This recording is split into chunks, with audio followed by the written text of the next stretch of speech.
Hi guys, my name is Ankit. I'm a software engineer turned security evangelist and I also teach students for good. Welcome to Computer Tutor where I teach computer science and information practices to class 12 students. So this video is a part of Unit 1 Python Revision Tour 1 where I'll tell you all about if conditionals.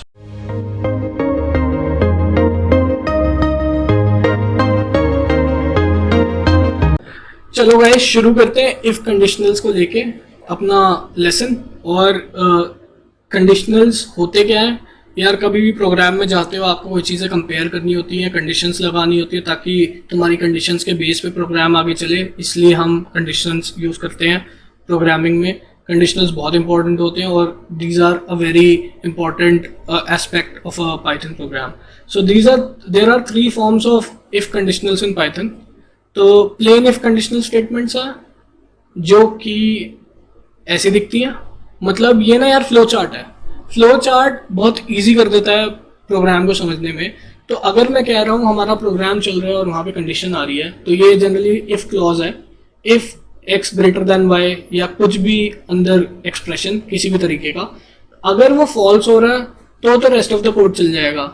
अगर वो true हो रहा है तो जो condition के अंदर हमने स्टेटमेंट लिखी होगी या स्टेटमेंट्स लिखी होंगी वो रन हो जाएंगी। तो ये है basically plain if conditional statement. तो यार अगर तुम्हें मतलब आई एम श्योर ये चीज़ ना बार बार सुनो जो मैंने बोली, अगर तुम्हें समझ नहीं आई तो मतलब प्रोग्राम जब चल रहा है जैसे कोई कंडीशनल स्टेटमेंट आई, अगर ट्रू हुआ तो अंदर की स्टेटमेंट्स होंगी run, otherwise rest of the code या उसके नीचे का जो कोड है वो रन होने लग जाएगा प्लेन इफ कंडीशनल स्टेटमेंट्स में। इन सबके एग्जाम्पल मैं मतलब अभी दिखाऊंगा तुम्हें, ठीक है। फिर देर आर अभी बताया ये 3 फॉर्म्स हैं। तो सेकेंड फॉर्म है if else conditional statement. If else का यार कैसे काम करता है, इफ एल्स का ऐसे करता है, प्रोग्राम आ रहा है ऊपर से, टेक्स्ट एक्सप्रेशन आया, कंडीशनल है ये, अगर फॉल्स हुआ तो वो एल्स के अंडर जो हमने स्टेटमेंट या स्टेटमेंट्स लिखी हैं वो रन होंगी। अगर ट्रू हुई जैसे इफ के केस में हुई थी, इफ की जो ब्लॉक में हमने स्टेटमेंट और बॉडी में जो हमने स्टेटमेंट या स्टेटमेंट्स लिखी हैं वो रन होंगी। ट्रू में ये होएगा, एल्स में ये होएगा, मतलब फॉल्स में ये होएगा एल्स वाला केस, और फिर हमारा नीचे का कोड रन होएगा, ठीक है। मतलब इसमें कोई रॉकेट साइंस नहीं है, समझने की बात है। इफ एल्स में क्या होगा, इफ में कंडीशन ट्रू हुई तो इफ के वाला कोड वाला पार्ट रन होगा, एल्स में कंडीशन अगर इफ की कंडीशन फॉल्स हुई तो एल्स वाला बॉडी पार्ट कोड का रन होएगा, ठीक है जी। तो तीसरी तरीके की है इफ एलिफ। बुक्स में जनरली इफ एलिफ बोलता है कंडीशन को, बट मैं उसे बोलता है if elif else, because else elif के बाद लगाना जरूरी है, नहीं तो आपका जो कंडीशनल स्टेटमेंट है वो इनकम्प्लीट रहती है, ठीक है। मैं दिखाता हूँ कैसे। तो उसके लिए यही फ्लो चार्ट है। फिर से इफ कंडीशनल है, अगर ट्रू हुआ बॉडी ऑफ इफ चलेगा, मतलब इफ के ब्लॉक के अंदर जो भी स्टेटमेंट या स्टेटमेंट्स लिखी हैं वो चलेगा। फिर अगर इफ कंडीशन फॉल्स है तो एलिफ का कंडीशन, मतलब क्या होता है, इफ की कंडीशन लगाई तुमने, फिर एलिफ की कंडीशन लगाओगे, else if, elif is nothing else if. तो इफ के बाद तुम्हारे पास एक और कंडीशन लगाने के लिए, तो तुमने एल्स इफ एलिफ लगाया, उसके बाद एक और है फिर से एलिफ लगाया, अगर एक और कंडीशन है तो फिर एलिफ लगाया। जब तुम्हारी तीनों कंडीशन फेल हो जाएंगी और फिर तुम एल्स लगा दोगे कि भाई तीनों में से कोई मैच करे, ठीक है, अदरवाइज एल्स की कंडीशन टू चेक एल्स का स्टेटमेंट्स फॉलो करते हैं, ठीक है। तो ये है इफ एलिफ एल्स। तो इफ कंडीशन में बॉडी ऑफ इफ फॉल्स हुआ तो एलिफ आया, अगेन एलिफ की कंडीशन अगर ट्रू हुई तो body of elif, otherwise false गया। तुम जितने मर्जी ना नेस्ट कर सकते हो, एलिफ एलिफ एलिफ एलिफ, मतलब नेस्ट नहीं, एक के नीचे एक एलिफ्स लिख सकते हो, एल्सिफ एल्सिफ एल्सिफ। तो अगर एलिफ की कंडीशन फॉल्स हुई तो बॉडी ऑफ एल्स रन हो जाएगी और फिर उसके नीचे का कोड रन हो जाएगा, ठीक है। तो यार मैं मतलब कंफ्यूज नहीं करना चाहता था, बट यही फ्लो कंट्रोल्स हैं जो हमें देखने बहुत ज़रूरी है, ठीक है। अब कंडीशनल स्टोरिंग मैं भी उस पर बाद में आता हूँ। एक बार ना वर्कशीट पे चलते हैं, यहाँ पे रेडी टू डू एग्जाम्पल है तो वो एक बार कर लेगा तो तुम्हें if else if elif else सब समझ आ जाएगा। तो ये याद रखना है हमें, ये इफ एलिफ एल्स है।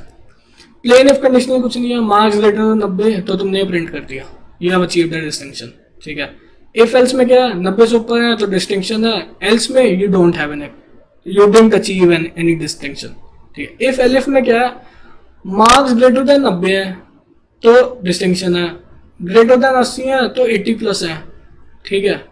ग्रेटर देन 70 है एलिफ में, ऊपर वाला भी एलिफ में था, जितनी कंडीशंस आएंगी उतने तुम एलिफ लगाते जाओगे तो 80 प्लस है, 70 प्लस है, ठीक है। मतलब 70 से ऊपर है तो 70 प्लस हुए ना, तो 70 प्लस है।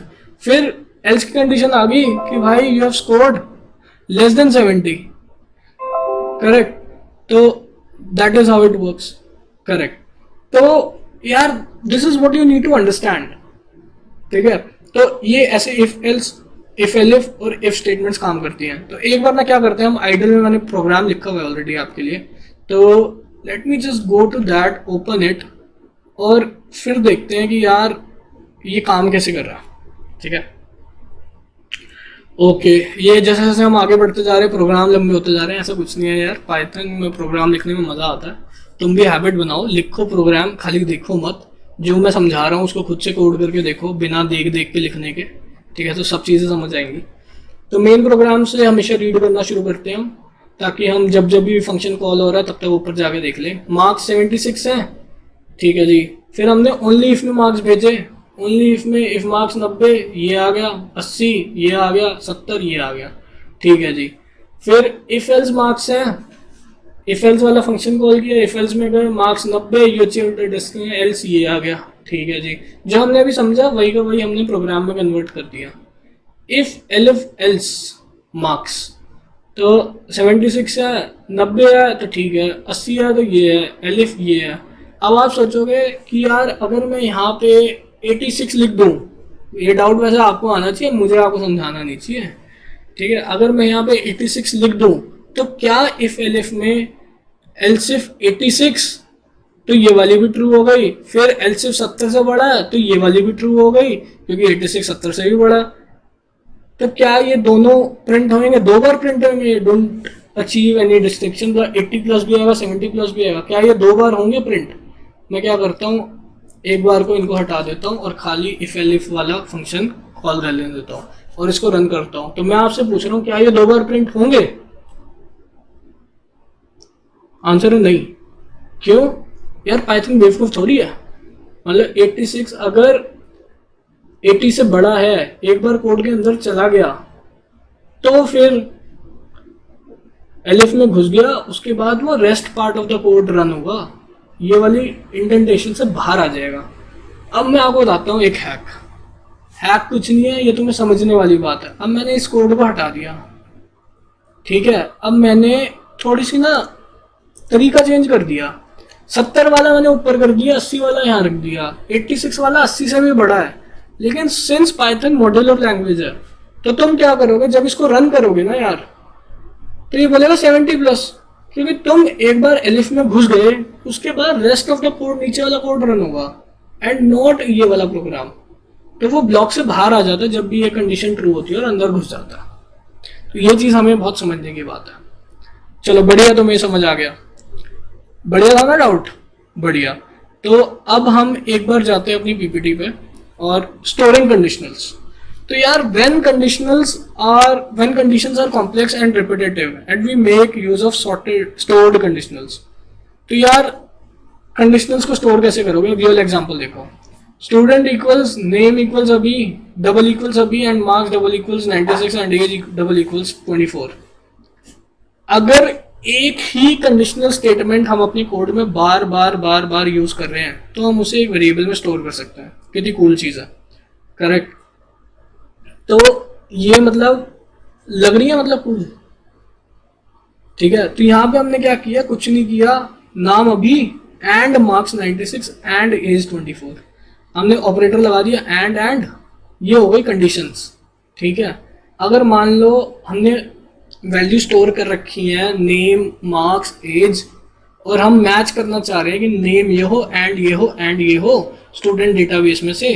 अगर स्टूडेंट डेटाबेस है तो भाई this student learn from computer tutor, else he didn't learn from computer tutor, ठीक है। तो ये है स्टोरिंग कंडीशनल्स का फायदा and this work very well with Python and these are very important, highly important to make the code readable. इससे code पढ़ना बहुत आसान हो जाता है, क्योंकि हर बार इफ के अंदर तुम इतनी बड़ी कंडीशन नहीं लिखोगे, सिर्फ स्टूडेंट लिख दोगे, या एलिफ के अंदर स्टूडेंट लिख दोगे, तो this is the importance of storing conditionals.